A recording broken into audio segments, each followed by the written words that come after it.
అందరికీ నమస్కారం అండి. ఇట్లో మీ కృష్ణవేణి ఛానల్. మన ఛానల్లో చాలా రకములైన వ్రతకథలు, వత్తులు తయారు చేయు విధానము, పూజలు, నోములు, చాలా విధములైన వీడియోస్ ఉన్నాయండి. ఒకసారి అవసరం ఉన్న వాళ్ళు చూడండి. ఈరోజు కథ. ఒక ఆవు ఒకరోజు గడ్డి మేయడానికి అడవిలోకి వెళ్ళింది. పాపం, దానికి సమయం తెలియలేదు. ఇంతలోనే సాయంత్రమయ్యింది. చీకటి పడేలా ఉంది. ఇంతలో ఒక పులి తన వైపు పరిగెత్తుకుంటూ రావడం ఆ ఆవు చూసింది. పులి నుంచి తప్పించుకోవడం కోసం ఆవు అటూ ఇటూ పరుగులెట్టి పారిపోతుంది. పులి కూడా అంతే వేగంగా ఆవుని వెంబడిస్తుంది. చివరికి ఆవుకు ఎదురుగా ఒక చెరువు కనిపించింది. పులి నుంచి తప్పించుకునే కంగారులో ఆవు చెరువులోకి దూకేసింది. పులి కూడా ఆవుని పట్టుకోవాలని దాని వెనుకే ఆ చెరువులోనికి దూకేసింది. దురదృష్టవశత్తు ఆ చెరువులో నీళ్లు చాలా తక్కువగా ఉన్నాయి. ఆవు ఈదుకుంటూ చెరువు మధ్యలోకి వెళ్ళిపోయింది. అక్కడ చాలా లోతైన బురద ఉంది. అందులో ఆవు పీకల వరకు కూరుకుపోయింది. ఆవును వెంబడిస్తూ వచ్చిన ఆ పులి కూడా ఆ బురదలో చిక్కుకొని పీకల్లోతు మునిగి కేవలం తన ప్రాణాలు రక్షించుకోవడం కోసం ఆవుకి కొద్ది దూరంలో ఆగిపోయింది. ఇక అంతకు మించి ముందుకు వెళ్ళితే ఆ పులి పూర్తిగా బురదలో కూరుకుపోయి చనిపోతుంది. ఈ స్థితిలో ఉన్న ఆ ఆవు పులి రెండూ ఒకదానికి ఒకటి ఎదురెదురుగా కదలలేని స్థితిలో నిలబడిపోయాయి. కొద్దిసేపయ్యాక ఆవు పులితో ఇలా అంది, నీకెవరైనా యజమాని గాని గురువు గాని ఉన్నారా అని అడిగింది. దానికి పులి గర్వముతో ఇలా అంది, నేనే ఈ అడవికి రాజుని. స్వయంగా నేనే ఈ అడవి అంతటికి యజమానిని. నాకు వేరే ఎవరు యజమాని ఉంటారు అంది గొప్పగా. అప్పుడు ఆవు ఇలా అంది, నీ గొప్పదనము, నీ శక్తి ఇవేవీ కూడా ఇప్పుడు నిన్ను ఈ స్థితిలో రక్షించలేకపోయాయి కదా అంది. అప్పుడు ఆ పులి ఆవుతో ఇలా అంది, నీ పరిస్థితి కూడా నాలాంటిదే కదా. నువ్వు కూడా నాలాగే పీకల లోతుల్లో మునిగిపోయావు, చావుకు దగ్గరలో ఉన్నావు. మరి ఇప్పుడు నిన్ను ఎవరు రక్షిస్తారు అంది. అప్పుడు ఆవు చిరునవ్వుతో ఇలా అంది, చాలా తప్పు. నాకు ఒక యజమాని ఉన్నాడు. సాయంత్రం అయ్యేసరికి నేను ఇంటికి చేరకపోతే నన్ను వెతుక్కుంటూ ఎంత దూరమైనా వచ్చి నన్ను ఈ బురద నుంచి బయటకు లాగి క్షేమముగా ఇంటికి తీసుకెళ్తాడు. మరి నిన్ను ఎవరు బయటకు లాగుతారు అంది. ఇలా అన్న కొద్దిసేపటికి ఆ ఆవు యొక్క యజమాని నిజంగానే వచ్చాడు. వచ్చి రాగానే ఆ ఆవుని గట్టిగా పట్టుకొని అతి కష్టం మీద ఆ బురదగుంట నుంచి ఆ ఆవుని బయటకు లాగి తన ఇంటికి తీసుకెళ్ళాడు.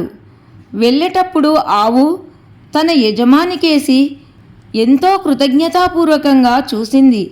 కావాలంటే ఆ ఆవు మరియు దాని యజమాని వాళ్ళిద్దరూ కలిస్తే ఆ పులిని బయటకు లాగగలరు. కానీ అది వాళ్ళ ప్రాణాలకు ముప్పు అని గ్రహించి ఆ పులిని బురదలో వదిలేసి వెళ్ళిపోయారు.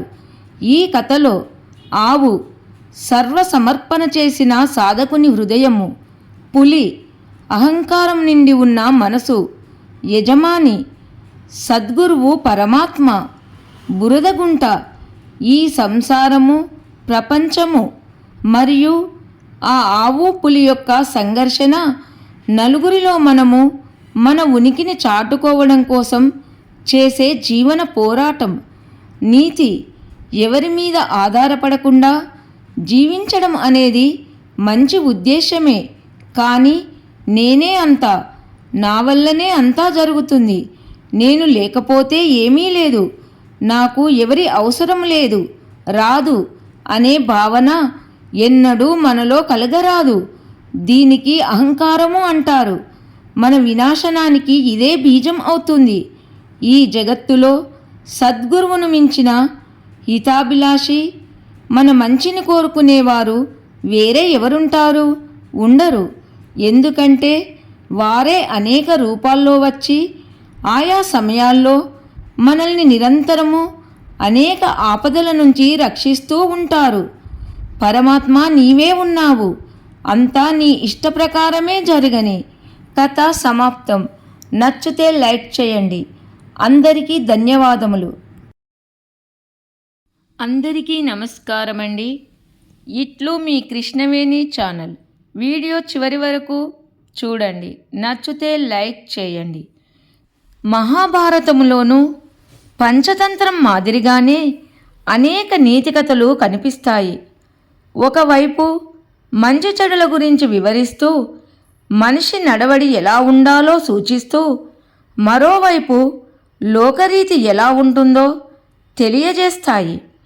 భారతంలోని శాంతి పర్వంలో అంపశయ్య మీద ఉన్న భీష్ముడు ధర్మరాజుకి చేసిన హితబోధలలో భాగంగా ఈ కథలు సాగుతాయి. వాటిలో ఒకటి పిల్లి ఎలుక కథ. అడవిలో ఓ మర్రి చెట్టు కింద ఫలితుడు అనే ఎలుక జీవిస్తుండగా అదే చెట్టు మీద రోజసుడు అనే పిల్లి కాపురం చేస్తుంది. రోజు ఓ వేటగాడు రాత్రిపూట ఆ చెట్టు దగ్గరకు వచ్చి జంతువుల కోసము వల పన్ని వెళ్ళేవాడు. రాత్రివేళ జంతువులు చిక్కుకుంటాయి కాబట్టి ఉదయమే వచ్చి వాటిని తీసుకొని పోయేవాడు. అనుకోకుండా ఒకనాడు రోజసుడు అనే పిల్లి ఆ వలలో చిక్కుకుంది. పిల్లి వలలో చిక్కుకపోవడంతో ఎలుక దాని చుట్టూ నిర్భయంగా తిరుగుతూ ఆహారం కోసం అన్వేషిస్తుంది. ఆహారం కోసం ఆబగా చూస్తున్న ఎలుకకు కొద్ది దూరంలోనే ఒక ముంగీస గుడ్లగూబ కనిపించడంతో దాని గుండె ఒక్కసారిగా ఆగిపోయింది. అవి ఎలుకని మింగేయడానికి సిద్ధముగా ఉన్నాయి. ఎలుకకు ఏం చేయాలో పాలుపోలేదు. అపాయంలో ఉన్న ఆ ఎలుకకి చటుక్కున ఒక ఉపాయం తట్టింది. వెంటనే వలలో ఉన్న పిల్లి దగ్గరకు వెళ్ళి, ఈ వలని కొరికి నిన్ను నేను రక్షిస్తాను, దీనికి బదులుగా నువ్వు నన్ను ఆ గుడ్లగూబ ముంగీసల బారి నుంచి కాపాడవా అని అడిగింది. ప్రాణాలపై ఆశలేని పిల్లికి కొండంత ధైర్యం వచ్చినట్టయింది. వెంటనే సరేనంది. దీంతో ఎలుక నిర్భయంగా వెళ్ళి పిల్లి పక్కన కూర్చుంది. అక్కడ ఉన్న ఎలుకని పట్టుకునే ధైర్యం లేక ముంగీస గుడ్లగూబ జారుకున్నాయి. నీ ప్రాణాలను రక్షించాను కదా, మరి తొందరగా వచ్చి ఈ వలని కొరికి నన్ను బయటపడేయి అని ఎలుకని పిల్లి అడిగింది.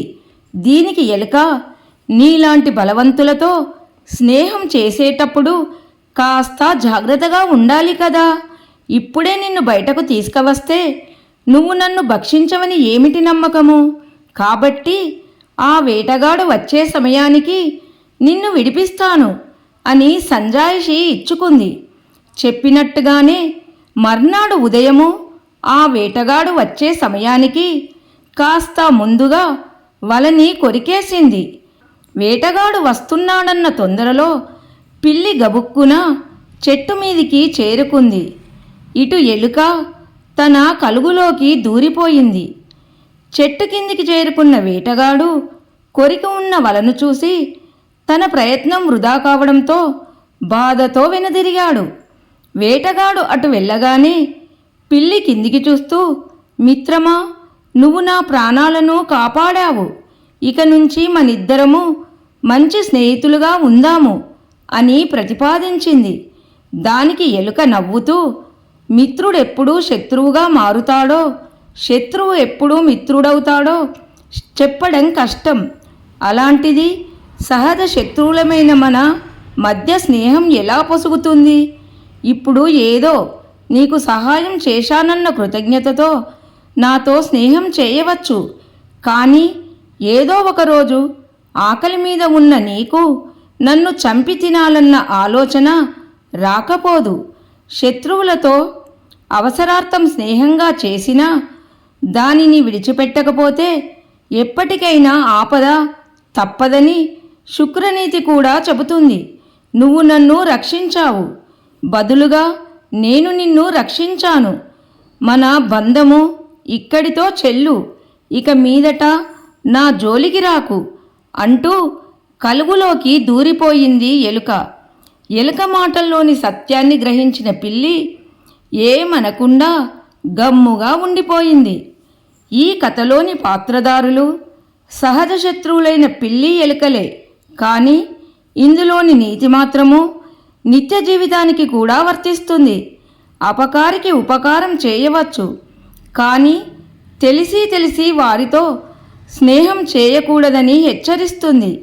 పైగా ఎవరి మనసు ఎప్పుడెలా ఉంటుందో తెలియదు కాబట్టి జీవితాన్ని పణంగా పెట్టి ఎవరిని గుడ్డిగా నమ్మకూడదని సూచిస్తుంది. కథ సమాప్తం. నచ్చితే లైక్ చేయండి. అందరికీ ధన్యవాదములు.